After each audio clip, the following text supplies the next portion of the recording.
Olá pessoal, bom dia. Nós vamos hoje tratar aí do nosso livro, dando sequência, né, ao Meu Pequeno Evangelho. E no capítulo que fala sobre perfeição, os autores optam ali por falar um pouco, né, exatamente sobre essa questão da perfeição externa, o fato de nós querermos ter sempre uma beleza física exterior. E o André, o primo André, faz um convite para que a gente pense, na verdade, na chamada beleza ou perfeição interior.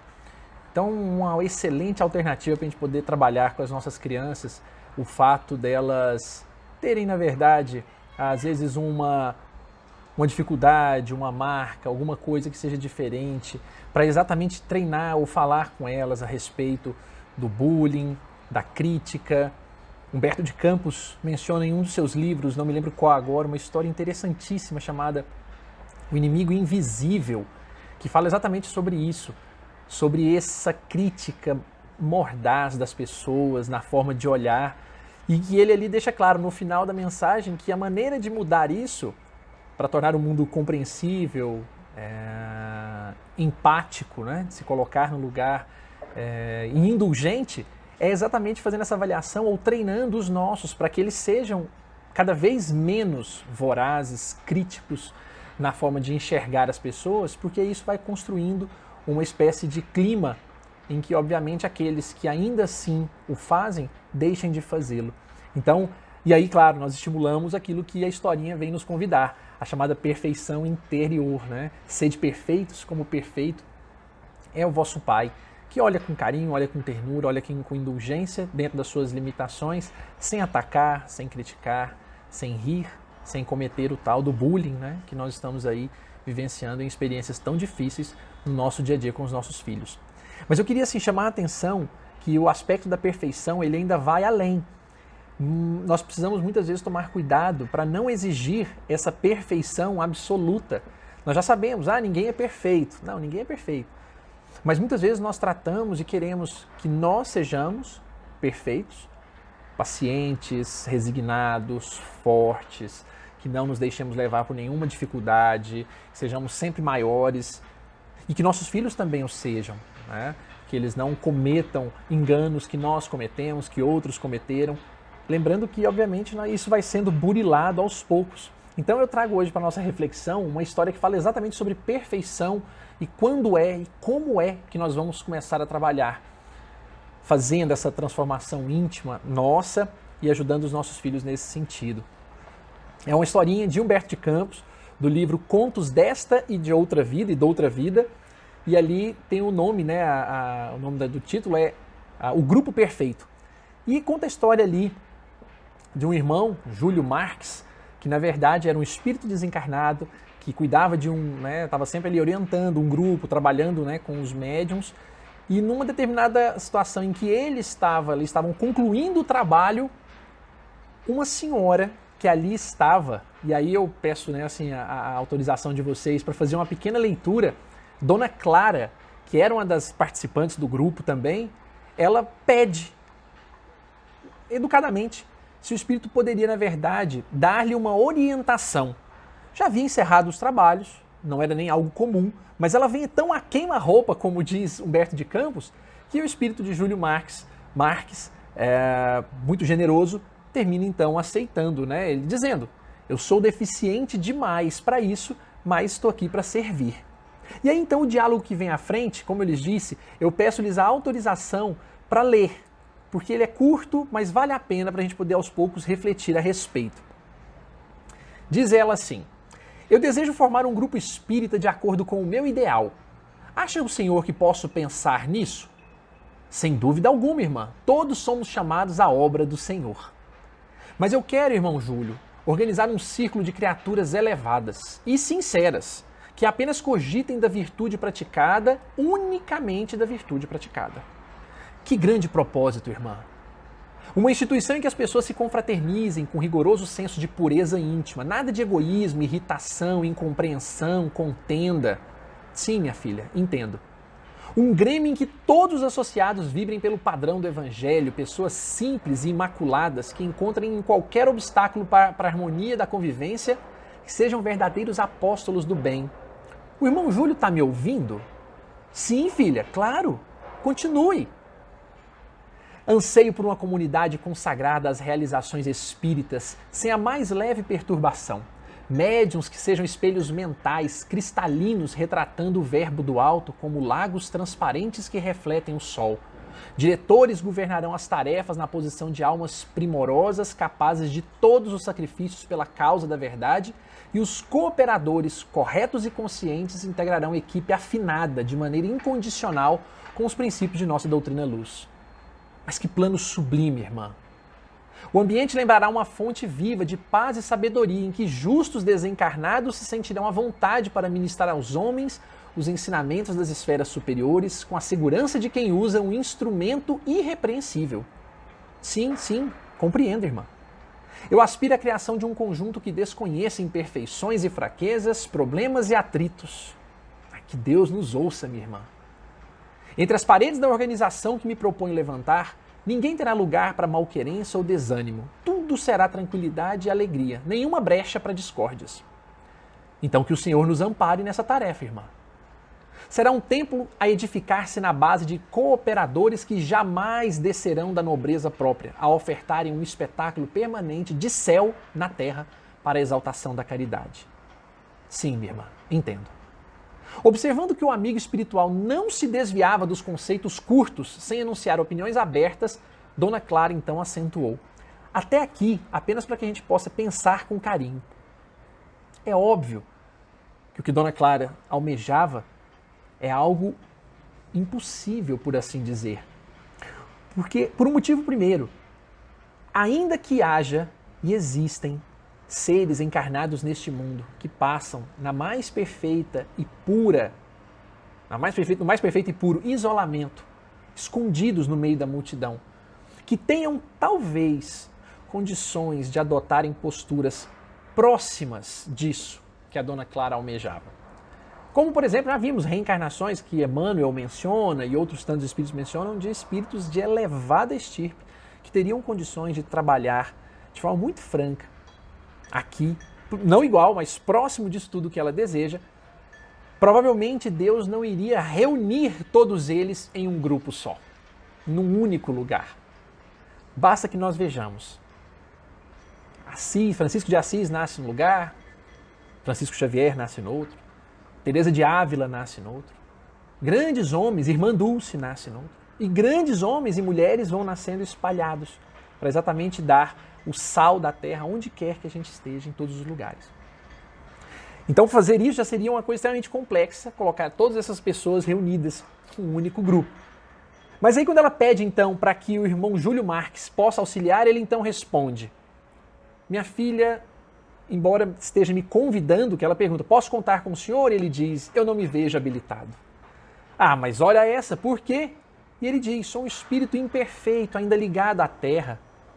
Mas irmão Júlio, nós recebemos tantos ensinamentos da tua boca aqui.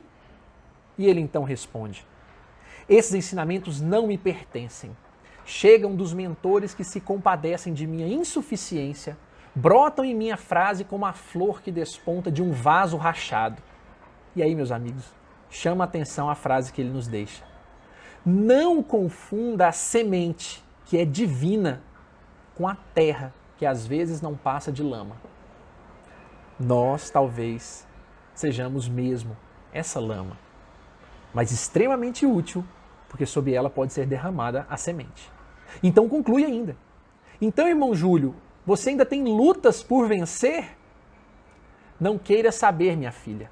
Tenho a esposa que prossegue viúva em dolorosa velhice, um filho no manicômio, um genro obsidiado, 2 netos em casa de correção. Minha nora ontem fez 2 tentativas de suicídio, tamanhas as privações e provocações em que se encontra. Preciso atender ao que o Senhor me concedeu. Minhas dívidas do passado confundem-se com as deles. Por isso há momentos em que me sinto fatigado, triste. Vejo-me diariamente necessitado de orar e trabalhar para restabelecer o próprio ânimo e, como verifica, embora desencarnado, sofro abatimentos e desencantos que nem sempre fazem de mim o companheiro desejável. Ah, então é assim? Como não, minha filha? Estamos evoluindo, aprendendo. Dona Clara então refletiu um momento e voltou. Mas então haverá de certo uma associação impecável? Irmão Júlio, o senhor sabe de alguma equipe sem defeito como essa que eu quero? E se sabe onde é que ela está? O espírito amigo então, integrando-se da médium pela qual comunicava, pensou por um instante e respondeu com a mais pura ingenuidade que Humberto de Campos já viu ao narrar essa história. Sim, minha filha, um grupo assim tão perfeito deve existir e com toda certeza deve ser o grupo de nosso Senhor Jesus Cristo. Porque mesmo esses grandes homens, que nós às vezes consideramos como perfeitos, estão longe dessa perfeição que somente Jesus, que é o molde, o modelo a ser seguido, tem. Então que nós nos lembremos com carinho de perdoarmos-nos pelos nossos erros, de olharmos para os nossos filhos entendendo que eles não estão nem se abeirando dessa perfeição como nós não estamos, mas nós vamos juntos, como espíritos que somos, ajudando uns aos outros. Só de transmutarmos a perfeição externa, que é tão avaliada, tão bem valorizada, buscando essa perfeição interna, como já disse, como tantos nós estudamos e que nosso amigo Guilherme vai ainda discorrer um pouco mais sobre isso, nós já teremos vencido, ou pelo menos iniciado, essa longa trajetória. Um forte abraço a todos e uma excelente reflexão para cada um. Olá pessoal, vamos dar continuidade às reflexões que o nosso amigo Rômulo já começou, a propósito do nosso tema, Sede Perfeitos. A historinha de hoje ela tem por mote uma passagem do Evangelho, Sede perfeitos como perfeitos é Deus. E a gente precisa conversar e refletir sobre qual que é essa medida de perfeição, que por certo é a perfeição divina é inalcançável e inatingível, mas nós temos um caminho a trilhar em busca dessa perfeição, em busca da perfeição possível a ser alcançada. E o Evangelho segundo o Espiritismo, no capítulo 17, Sede Perfeitos, vai trazer vários itens de interessantíssima leitura. Eu selecionei para a gente, por exemplo, o item 7, o dever. Dentro do item 7, nós vamos ter lá que o dever ele é uma obrigação moral de proceder para com a gente e de proceder para com o próximo. E que essa obrigação moral ela tem um campo muito especial de ação. A nossa ação seja pautada dentro desse campo e que ele não passe e não infrinja o limite de desrespeitar a felicidade alheia, que a gente coloque em perigo, em ameaça a felicidade alheia. O nosso proceder e o nosso agir tenha por esse limite. E aí nós vamos estar caminhando em busca da perfeição. Temos ainda o item 11, cuidar do corpo e do espírito. Intimamente ligado à nossa historinha, se nós temos lá o Cebolinha se enfeitando com a peruca, nós temos o André falando que sim, mas que o importante é a aquisição da beleza espiritual, esse item vai nos lembrar disso, que nós temos o embelezamento espiritual a nos esperar, por meio da aquisição de virtudes. E que se nós amamos sim a nossa alma, devemos amar o nosso corpo, que o nosso corpo está intimamente ligado à nossa alma. E vai nos dar uma importante lição lá no final, que muitos praticam a mortificação do corpo, o sacrifício do corpo, talvez em na busca de alcançar uma posição especial ou um favor divino. Mas que a gente consiga compreender que a verdadeira mortificação é a mortificação da alma, do querer próprio, do egoísmo, que a gente mate esses nossos quereres individuais em prol de conviver bem, em prol de conviver harmoniosamente em família, de compartilhar e deixar de ser egoísta. E que sim, que a gente faça então a mortificação dos nossos desejos mais mesquinhos e egoístas para caminhar em busca da perfeição. E o último item que eu ainda gostaria de conversar é a propósito do item 11, do item 10, o homem no mundo. E esse item é muito especial porque ele vai nos trazer que não se espera que a gente viva uma vida fora da vida em sociedade, não se espera que a gente viva uma vida mística, e mais vai nos exortar a que sejamos joviais, que sejamos ditosos, sejamos felizes. Veja que interessante, a nos exortar a sermos joviais, a afastar, e a comunicação vai nos trazer isso, a ideia de que nós devemos assumir um aspecto lúgubre e fechado, a exigir um comportamento severo, como se isso trouxesse o reino divino até nós. Mas não, vai falar o seguinte: seja ditoso, seja feliz e principalmente seja assim com a consciência tranquila, como os herdeiros do mundo celestial que vai se tornar a terra. e viva ditoso e feliz segundo as necessidades da humanidade.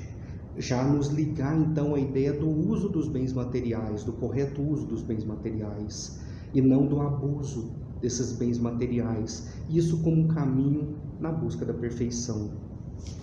Eu selecionei para a gente ainda, para fechar os nossos pensamentos, para fechar as nossas reflexões, uma mensagem de Emmanuel que está no livro Reconforto, Caminho para a Perfeição, para a gente entender que realmente nós estamos no caminho da perfeição.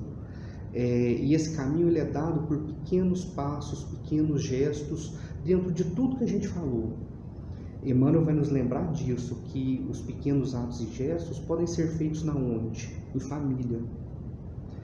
Recorda, começa ele, as sementeiras de bênçãos na terra, se desejas atingir a seara do aperfeiçoamento maior na espiritualidade superior. Não é difícil sem base, tanto quanto não existe realização sem esforço. Lembra-te que Jesus não nos pediu o impossível. As lições do Mestre permanecem vazadas nos quadros mais simples da natureza: grão de mostarda, a candeia no velador, um dracma perdido, 5 pães e 2 peixes.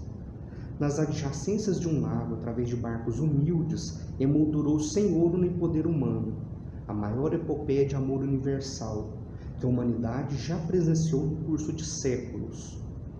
Não te esqueças que o serviço de aprimoramento deve começar nos aspectos mais insignificantes de nossa própria vida. E aqui já vai nos trazer quais os aspectos que nós devemos começar a trabalhar em prol dessa perfeição, da busca da perfeição.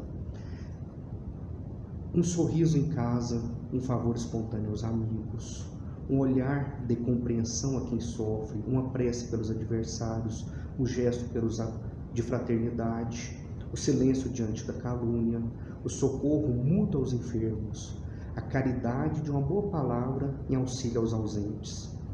Não procures a perfeição pela virtude postiça. Ninguém pode começar a construção de uma casa pelo telhado, nos mostrando que nós devemos começar pela base, pelo simples, pelo servir o copo, pelos pequenos serviços do dia a dia. Somos seres humanos, encarnados e desencarnados, com as nossas raízes ainda presas à terra. Mãe admirável de nosso desenvolvimento através dos milênios, a nos mostrar que nós não damos saltos e nem voamos. Não pretendas voar sem asas, entretanto, se ainda não somos anjos, podemos ser companheiros da bondade fiel. Tanto quanto possível, começa hoje o Ministério da Boa Vontade para com todos, a partir do seu santuário abençoado equilíbrio e mais amplos degraus do caminho ascensional da evolução. Se nós conseguirmos agir em abençoado equilíbrio dentro da nossa casa, dentro do nosso proceder, a gente já está no caminho da evolução. Esses itens todos vão nos trazer essa dimensão da perfeição, que não nos é exigida a perfeição última, mas o caminhar para com ela. E aí sim nós vamos ser juízes e escravos de nós mesmos no nosso caminho ascensional. Muito obrigado a todos que têm nos acompanhado. Agradeço por compartilharmos esses momentos de reflexões dentro do possível, o nosso mundo virtual, e convidar a todos para a gente fazer a nossa prece. Agradecer a Jesus a possibilidade de a gente se reunir pelos meios possíveis, virtuais. Agradecer a Jesus pelas palavras que Ele colocou em nossas vidas, através de seus benfeitores, através de Emmanuel. Agradecer a Jesus as pequenas lições do dia a dia que Ele nos dá, para que a gente caminhe e marche rumo à perfeição, nos escravizando à vontade de Deus, nos escravizando ao nosso caminho ascensional. A gente agradece os pequenos serviços do dia a dia, o servir o corpo, o abraço à pessoa dentro da nossa casa, a compreensão que nós devemos exercer com cada pessoa que nos cerca e rodeia. E agradece ao Senhor a oportunidade de servir a quem a gente ama, a servir as pessoas que nos cercam. Agradecemos, Senhor, essa oportunidade de reflexão de hoje. Assim seja.